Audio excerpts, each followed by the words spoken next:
घुंघराले बाल। राइना बचपन से ही खूब सुंदर थी। उसके लंबे लंबे घुंघराले बाल से हमेशा उसका चेहरा ढका रहता। अरे भूत बनकर घूमती रहती है, चल तेरे बाल कटवा दूं। अच्छा, क्यों भला? स्कूल में तो सारा वक्त बांधकर घूमना पड़ता था। अब तो मैं कॉलेज जाऊंगी और बाल खोलकर घूमूंगी। हाँ। अरे ये बाल देख रही है, ऐसे लगता है जैसे मधुमक्खी का छत्ता। खैर, घने घने घुंघराले बालों से राइना सुंदर तो लगती, लेकिन उसे संभालना उसके लिए बड़ा काम था। माँ, अरे माँ, शैम्पू खत्म हो गया है। इस बार वो वाला लाना ना जो घुंघराले बालों को और बाउंसी बनाता है। माँ ले आना, हाँ जरूर से। कल मेरा कॉलेज का पहला दिन है, मैं चाहती हूँ सब मुझे देखकर जले।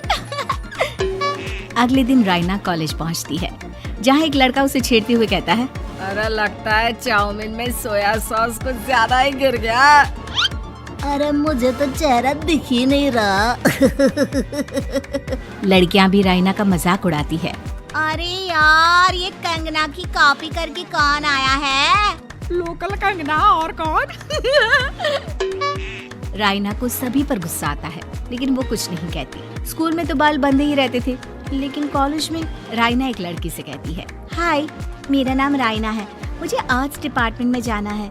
कहाँ से है रास्ता? अपने बाल हटा कर देखो, सामने ही बोर्ड लगा है।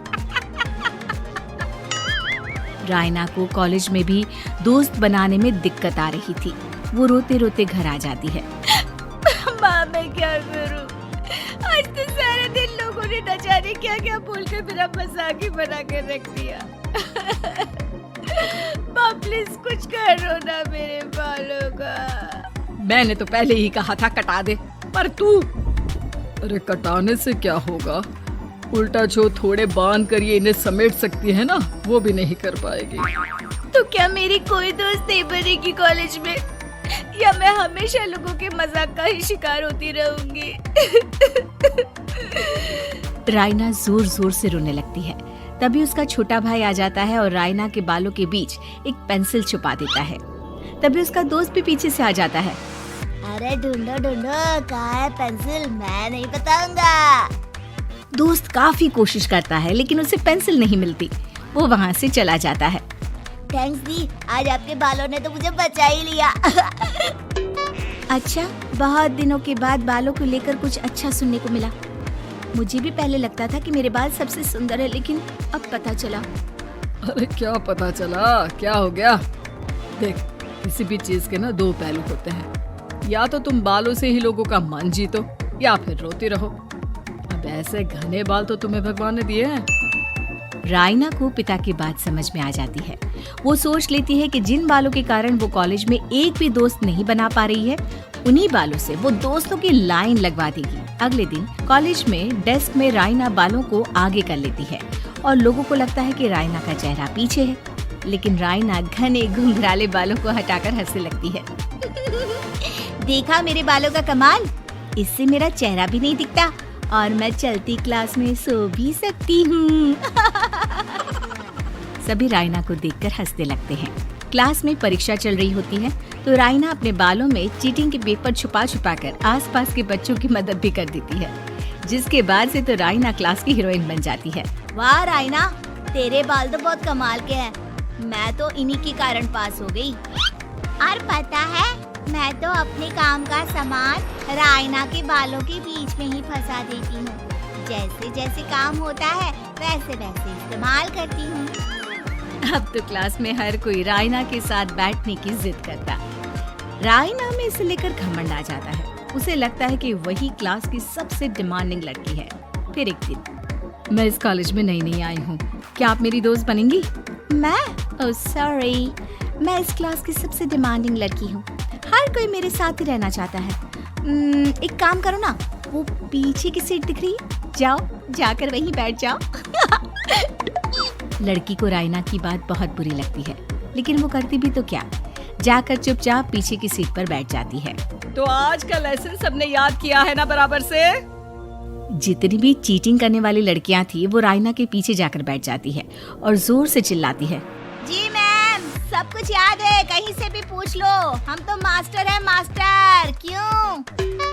ये बोलकर वो रायना के कंधे पर हाथ रख देती हैं। रायना भी खुश होती है कि कॉलेज की सबसे स्मार्ट लड़कियों का ग्रुप उसका दोस्त है। पीछे बैठी वो लड़की देखती है कि कैसे मैडम के सवाल लड़कियां रायना के सर को देखकर दे रही है। शाबाश, मुझे खुशी है कि तुम लोग इतनी अच्छी पढ़ाई करने लगी हो। मैं प्रिंसिपल से कहकर तुम लोगों की स्कॉलरशिप की बात करूंगी, जिससे तुम लोगों के माता पिता का पैसा जो फीस में लग रहा है वो बच जाए।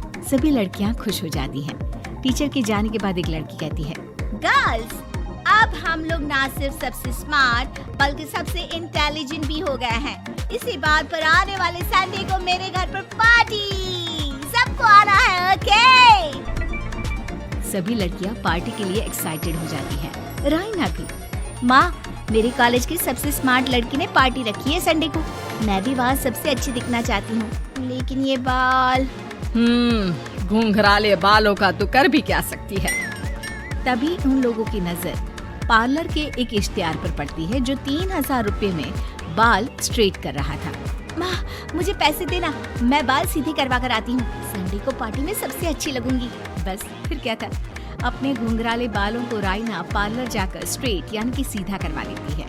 और फिर पार्टी वाले दिन, हाय गर्ल्स, कैसी लग रही हूँ मैं? ओह नो, शिट, ये क्या करवा लिया बालों का हाल? और जिसके घर पार्टी थी वो लड़की, अरे ये क्या करवा लिया? तुम्हें मालूम नहीं है, जिस बालों में चीटिंग रखकर हम लोग टीचर के अगर इम्प्रेशन जमाते थे, उन बालों को तुमने। अरे हमें तो स्कॉलरशिप भी मिलने वाला था, अब तुमने बाल सीधे करवा लिए। अब तुम हम लोगों के लिए किसी काम की नहीं हो। अरे लेकिन हम दोस्त तो है ना, क्या मैं अच्छी नहीं लग रही हूँ? हमें तेरे अच्छे और बुरे लगने की कोई जरूरत नहीं है। हम लोगों को तेरे बालों से फायदा था, अब वो नहीं है तो हम तेरे दोस्त भी नहीं है। जा जाकर बाल वापस घुंघराले करके आ, तभी तो हम लोगों की दोस्त बन सकती है। रायना रोते रोते घर आती है और माँ को सारी बात बता देती है। माँ, ला पैसे दे, मैं बाजार जाकर बाल ठीक करा के आती हूँ। लेकिन माँ, मुझे ये बाल बहुत अच्छे लग रहे हैं, काश ये बाल मैं पहले ही सीधे करवा लेती। देख बेटा, पैसे तो मैं तुझे दे दूं, लेकिन वैसे बाल करके तू फिर ऐसे दोस्त बनाएगी जो तेरे साथ मतलब के लिए जुड़े हैं। लेकिन इन बालों में तू ऐसे दोस्त बनाएगी जो तेरे साथ जीवन भर का साथ निभाएंगे। रायना को माँ की बात समझ में आ जाती है।